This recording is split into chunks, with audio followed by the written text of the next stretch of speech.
Hey everyone, my name is Sofie Veie, and today I thought I could talk about something that is pretty cool because I made a guitar course with Library, which is pretty insane to me, to be honest, because just thinking about the amazing guitarists that have been in that room, been in that seat, is kind of incredible.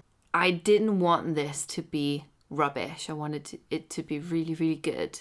I've got a hair in my eyelash. Oh, if you started improvising, you probably find that when you're playing your minor pentatonic scale, it's sounding a little bit like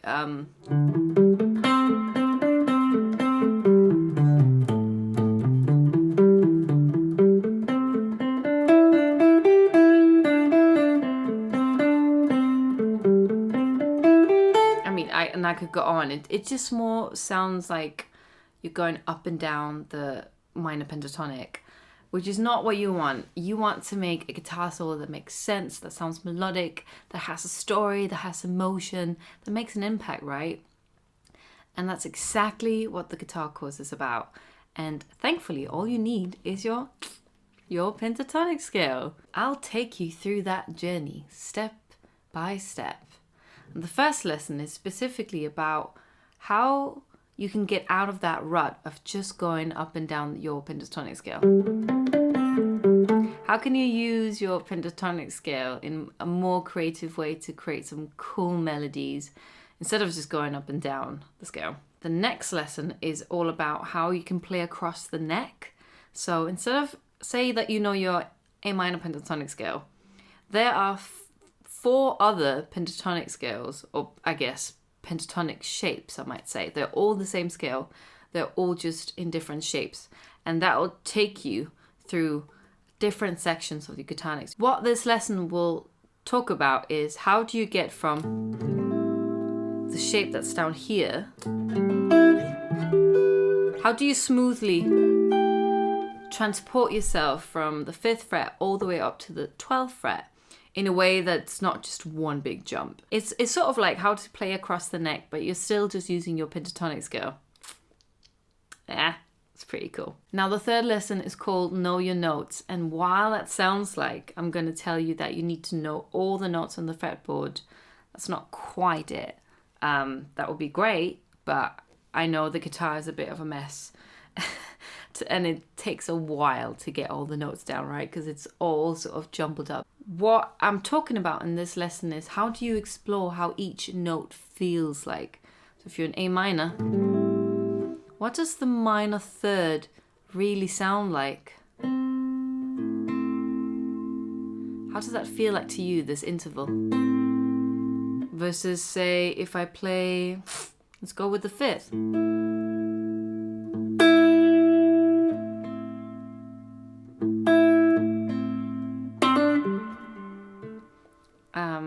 I'll let you try and explore that on your own, but in that lesson we talk about that, and I talk about how each note makes me feel. Knowing this stuff is unlocking your way of expressing yourself. If you know that the minor third, if you play the minor third, you'll get this emotion across that'll help with your playing and sort of expressing an emotion that you want to sort of come across. So that's what I mean by knowing your notes in an emotional kind of way. So I hope that makes sense. Hello, this is Editing Sophia. For some reason I skipped number 4. And the 4th lesson is all about limitations. What the limitation exercise will make you work on is working with your ear, and you'll probably surprise yourself that if you're limited to 4 notes, you're probably gonna come up with some cool melodies. You'll be activating your playing and your ear. You'll be able to listen to yourself more carefully instead of just mindlessly playing notes, doing that. You'll be actually actively listening to what you're doing and responding to that. So limitation exercises are really, really great to do. Right, the 5th lesson, I believe, is all about playing the pentatonic scale, but you do it with juice. So all we're doing is adding, I think we add 1 or 2 notes to spice it up a little bit. So it's technically not the pentatonic scale anymore, but it's kind of easier to just think of it in that way. By adding 2 notes that I talk about, we just make it into the natural minor scale. We add in the 2nd and the 4th. But the thing is, that 2nd or the 9 is such an important modern guitar note. It's so popular, everyone plays it. You've probably heard this a million times. And you start on that little minor 9 thing. What I found out a couple of years ago was that whenever I really, really liked a guitar solo is probably when they were just abusing that 2nd, that 9, the 2nd and the 9. It's the same note. It's 2 different names for the same note, just for anyone who's confused. Yeah, so that's what we talk about, how to play your pentatonic scale, but add a little bit of spice, a little bit of juice on it. Then there's 2 lessons. I think lessons 6 and 7, they're all about rhythmic stuff. So I'm going to talk a lot about 16th notes and subdivisions. I personally really think that rhythm is so important.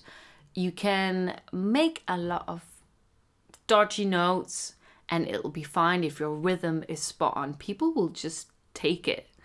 Whereas if you play the most beautiful notes in the world, the most beautiful melodies, if they are out of time, anyone's gonna know. Like, people can just tell. And I think specifically with 16th notes, that's really, really important as well.